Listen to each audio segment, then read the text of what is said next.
I ask you, do I love my wife, or should I love my wife differently than I love every other woman in the world?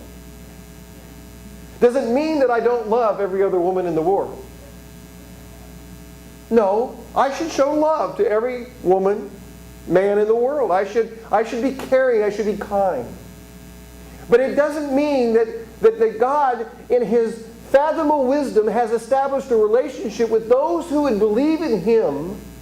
He's established that relationship, called us to Himself to show us that we can't earn His love. There is nothing I can do to make God love me.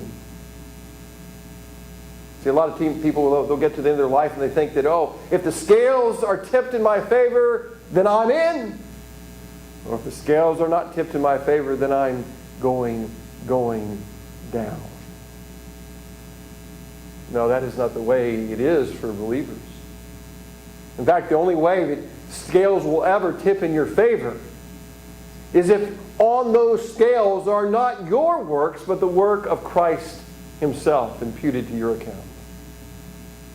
If you want the scales to tip in your favor, it's not because of your works and your approval, or you're trying to get God to approve of you. It's because you have accepted what God in His love has done for you by paying that sin debt that you have. See, Jacob, I believe, was a man that had problems. He was a man that didn't rule his household well. And in fact, that he had 2 wives. And we know that is against, later on in the Mosaic law, that it was against the law to have 2 wives. And he worked on that, and he favored one over the other. But I think Leah learned that it is better to be loved by God than it is by any man or woman or anybody in this world. If you have a right relationship with God, you won't be craving for the approval of other people. You won't be craving to please every person in the world. That's why Paul was so adamant about being a God pleaser rather than a man pleaser. He said, I'd rather please God than anything in this world. What does David say in Psalm 27? The one thing I ask of the Lord, he says, and this is my paraphrase, that I would dwell in the house of the Lord all the days of my life and behold His beauty. Is that what you want? You have to come to the cross and believe that death that He died was for you. So you can forget God's love if you're trying to earn God's love. These next 3 are kind of all together, but I want to break them apart. We forget God's love also when we compare our lives with other people. Let me just say this. You ever heard the statement, keeping up with the Joneses? And I'm not talking about Bobby and Rebecca.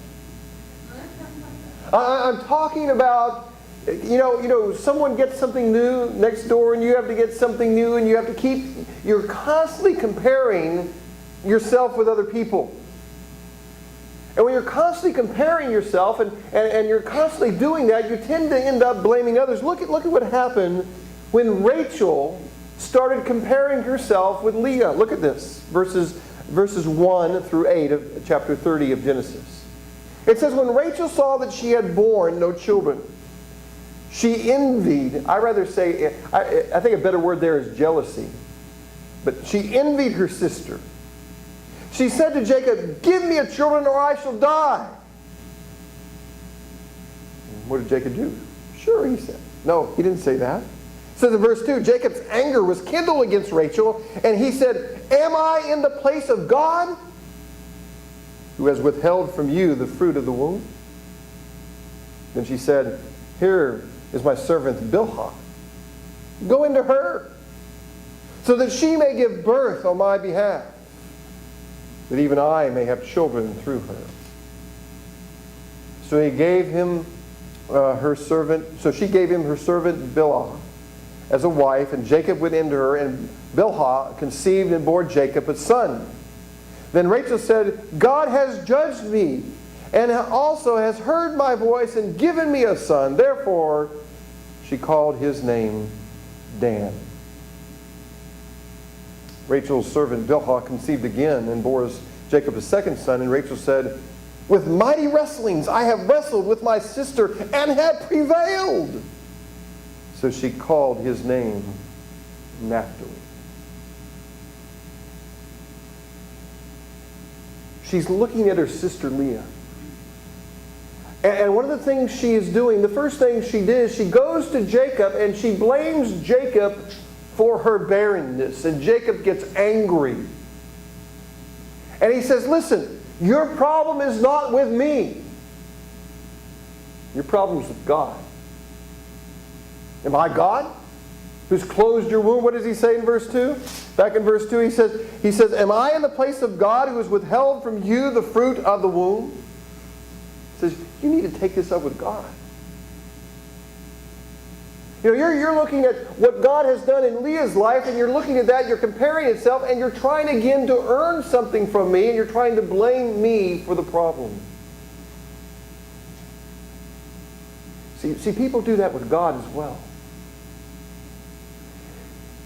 Something in their life is not going correctly, and what do? They end up blaming God for their circumstances. It's not God's fault. Sure, God has ordained the end from the beginning. He uses means. He's using everything in your life, and God is working everything out.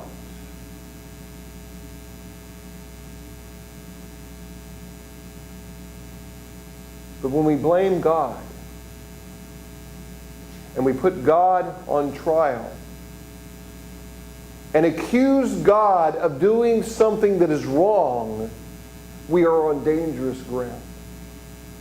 So I think we forget then the love of God. We don't look at God as being a loving God. We look at God as being a vengeful God, and we can't see His love in the middle of blaming Him.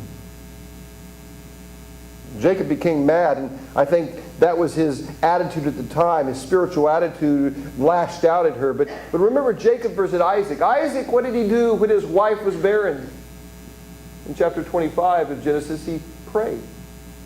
And what did God do? Open her womb. See, Jacob, that might have been the perfect response for him. It might have been the perfect response for Rachel as well. Let me ask you this. How hard is it to love someone who blames you for their problems? And if you blame God for your problems, are you really going to love Him? Much less are you going to experience His love for you?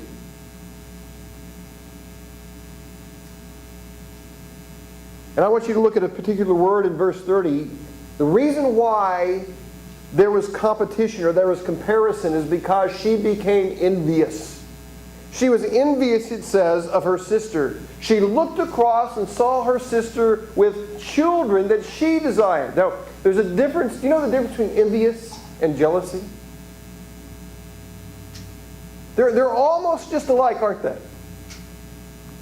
They are so close that we use them interchangeably, and many times it's okay to use them interchangeably. I'm jealous or I'm envious. They almost mean the same thing. But envy, make sure I'm getting this right. Jealousy is this. Jealousy is you are jealous when someone is going to take something away from you that you think it's yours. You become jealous. God, in the Bible, sometimes it's good. God is jealous for what? For His glory. And it says He will not what? Share His glory with another. So God is a jealous God. I remember Oprah, when she heard that, she jettisoned Christianity altogether. She could not fathom God being jealous.